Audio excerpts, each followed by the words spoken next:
Bonjour, aujourd'hui on va voir la pose de l'élastique à picot ou élastique dentelle, enfin bref, de l'élastique pour faire les lingeries.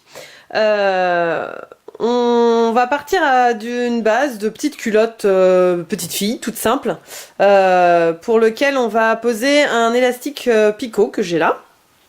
D'accord, donc il y a un côté qui est tout doux et un côté qui est tout granuleux, enfin qui est tout strié. Donc le principe va être évidemment d'avoir le côté tout doux contre la peau. Pour placer cet élastique, on a plusieurs méthodes. On a une méthode à la machine à coudre et une méthode à la recouvreuse ou à l'aiguille double à la machine à coudre. Pour cette première version, on va avoir la technique de la machine à coudre au point zigzag. Donc, pour commencer, on va déjà définir la longueur qu'il nous faut, par exemple pour la taille. Hop. Donc moi, je procède de cette façon. Je regarde combien il en faut pour faire le tour, n'est-ce pas? Et j'enlève quelques centimètres. Hop. De telle sorte que ça fonce, mais que ce soit pas trop serré. Ensuite, on va venir faire un petit point zigzag très serré, style point de bourdon, juste pour fermer en fait notre élastique en rond. Et ensuite, on va pouvoir venir le positionner. Donc voilà, mon élastique est donc cousu en rond, tout simplement. Hein. On va venir positionner évidemment le côté doux face à nous. De telle sorte que quand on va le retourner, on va l'avoir contre la peau. Puisque là, la technique va consister en une première couture au point zigzag. Et en fait une deuxième quand on va retourner toujours au point zigzag.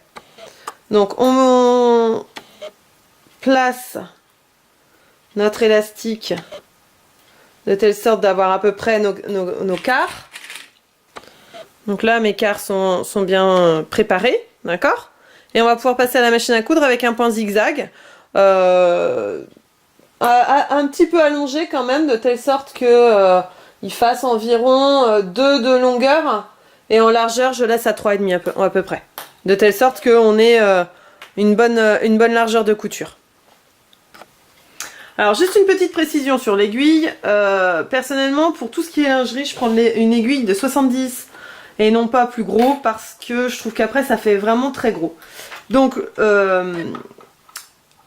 là, la difficulté va être de positionner notre élastique suffisamment au bord de notre tissu pour que quand on va le retourner, ça ne se voit pas ou très peu.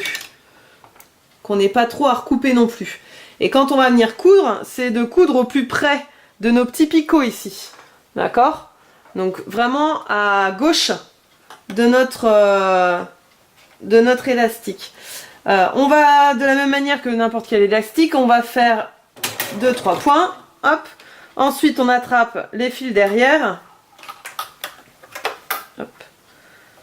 Pour pouvoir étirer notre élastique. Hop. On prend le temps de bien positionner notre tissu.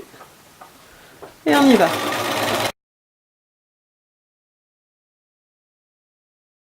Donc on a la première couture de notre élastique qui est là. Donc si jamais vous avez des petits bouts comme ça qui dépassent, ça arrive. Dans ces cas-là, vous n'hésitez pas à les recouper. De telle sorte que ça se voit pas trop une fois retourné, quoi. Le principe va être de faire la même chose, le même point zigzag, en retournant notre élastique. Hop, de telle sorte qu'on ne voit plus que les picots en fait. Et qu'on ait bien toute la partie douce contre la peau.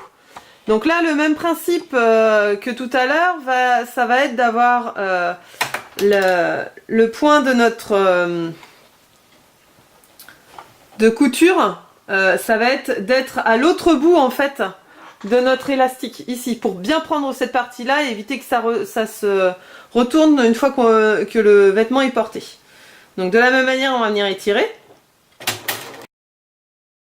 D'épaisseur, n'hésitez pas à placer, allez tout doucement, hop, pour aider à ce que le pied de biche fasse bien l'épaisseur et remonte bien.